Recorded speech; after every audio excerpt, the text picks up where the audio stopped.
The fly I'd like to tie today is called the Wicked Weaver emerger. It's a Caddis emerger that has a trailing shuck that sits in or below the surface, and an EC style, or Ralph Cutter's EC Caddis style wing, which is a deer or elk hair wing where the parachute hackle is wound underneath the wing and the butts, the kind of butt ends that you would have on an elk hair caddis. So to begin with, I'm using a Daiichi 1250 hook and uni thread, which is a 140 denier olive green. And when I tie flies, I give myself a starting point where my thread is at, and it acts as a marker for where I want certain tying events to occur, places that materials are tied in or tied off of. And at this point, I want to tie in my uni mylar peacock tinsel, and to create just a little bit of an underbody. So I'm going to use 3 wraps to tie that on with. Wrap that rearward, spacing and clean wraps to about where the barb would be if this was a barbed hook, and then bring that mylar back forward. And this is where I tied everything on right there. I do 3 wraps to tie this off, so I'm going to undo 2 wraps. And I'm going to do 2 wraps. And I'm going to cut that off closely. Now I have a little bit of a butt end, tag end sticking out that I want to clean up. Now the beautiful things I like tying with this UTC thread is that you can get this thread to lay flat like a tinsel or a floss. And if you unspin your bobbin, you can get this to floss out the length that I'm going to tie off with. And here I have my whip finisher. I'm just going to simply, without creating too much of a mess there, simply whip finish over those butt ends, those tag ends that I just clipped, and drawing that tight and clean. So now I have a very smooth tie-off point, and that's important because this next step where I'm going to thread the pearl core braid chartreuse material on will get tangled up in that butt end if they're not tied down smoothly. So get yourself 3/4 of an inch or so of this pearl core, and we'll pull the core out, hollow this out. And sometimes you just kind of have to unravel a little bit to get to that pearl core, which is fine. And you just want to pull the contents out.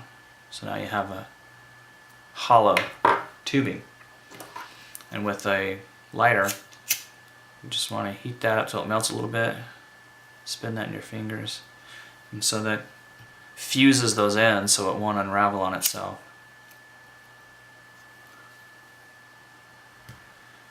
And the next step we want to do is to thread that hook through the center of the pearl core.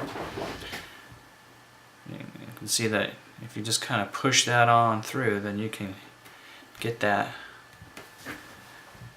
right on that hook, just like that. Really cool, little like Chinese finger lock.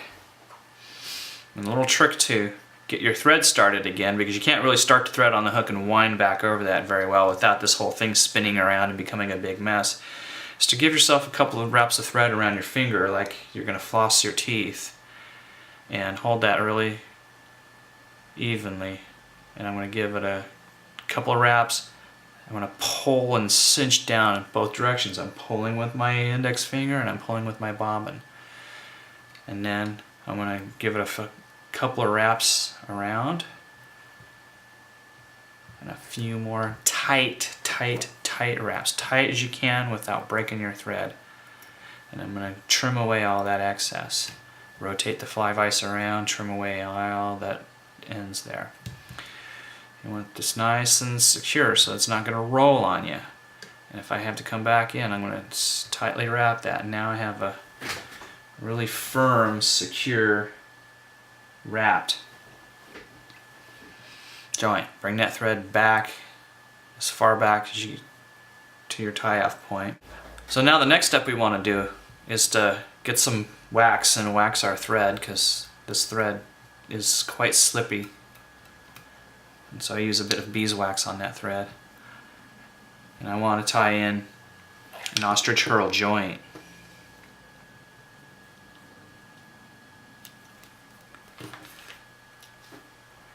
And so I'm going to take one strand of ostrich herl and strip away the fibers with my thumb and forefinger and tie that on. You can trim away the excess. And peacock herl, you want to wrap just as you would hackle for a dry fly or a wet fly.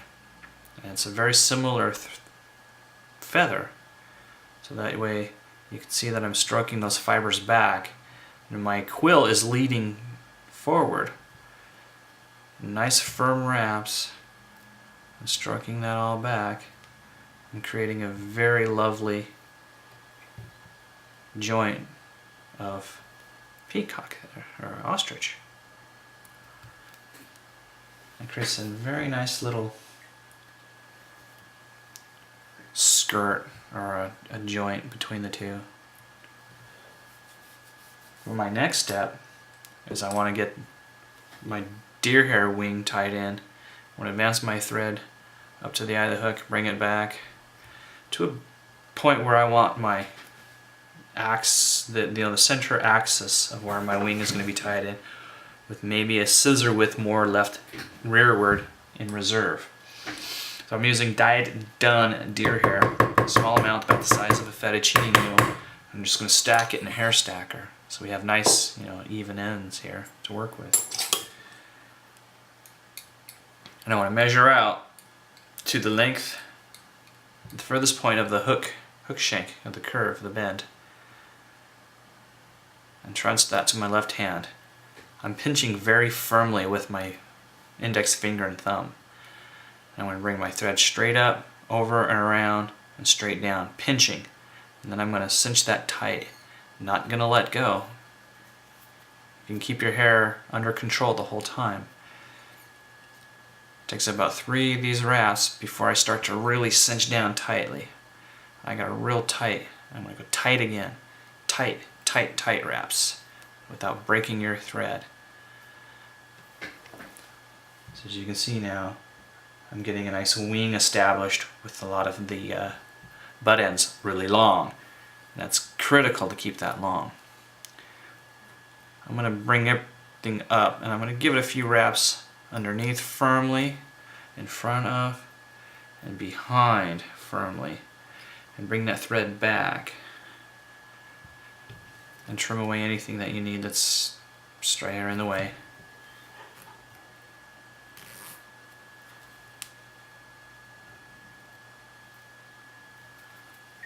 And we'll tie on a hackle now. For the hackle I'm using grizzly saddle hackle, and we want to trim away the butt ends using our scissors. There's just a little bit of tooth left on that, and I'm going to tie this hackle on just in front of the butt ends of that wing so that the hackle sticks up above that. And I'll rotate it around so you can see the bottom side of that, what that looks like.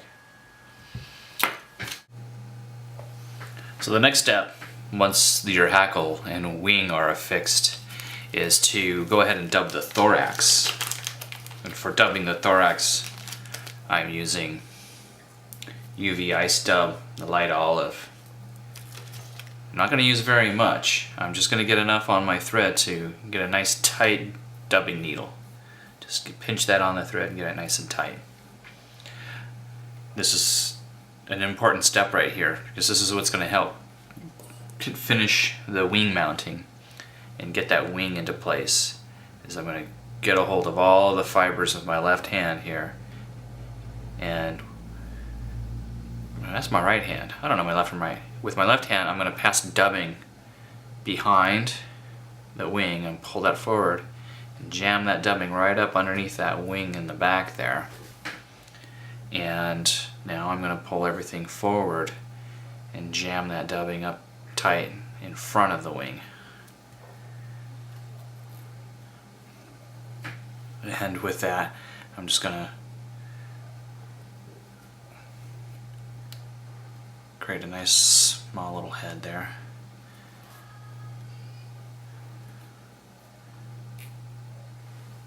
So that we can see that we have control of what we're doing. While I've got my right hand busy holding that out of the way, I'm going to pass my hackle around and underneath both of the wing tips and the butts. And I'm going to give that a good 3, maybe 4 turns. And each wrap is headed downward underneath the previous wrap. Go ahead and pinch everything out of the way. I'm going to run my thread across that hackle there and tie that off nice and firmly. I'll go ahead and trim away the hackle tip.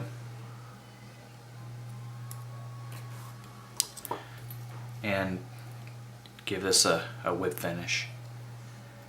Get everything out of the way there so I can whip finish off a nice clean head. And I give about 5 turns.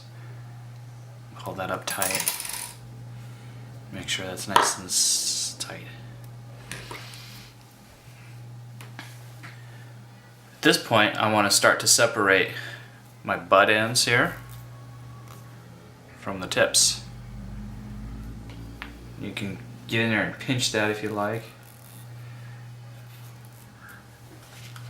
I like to do a little tiny drop of glue, and here I like to use this Liquid Fusion water-based urethane glue.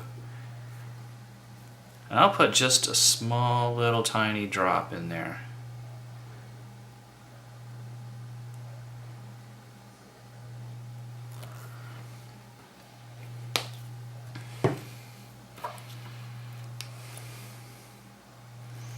And grabbing a hold of all of my fibers, I'm going to get my scissors in there, and I'm going to turn it so you get a good view, and give myself a little elk hair caddis style head with those butt ends. One fell swoop and snips it nice and tight. And with that, you have a completed Wicked Weaver caddis.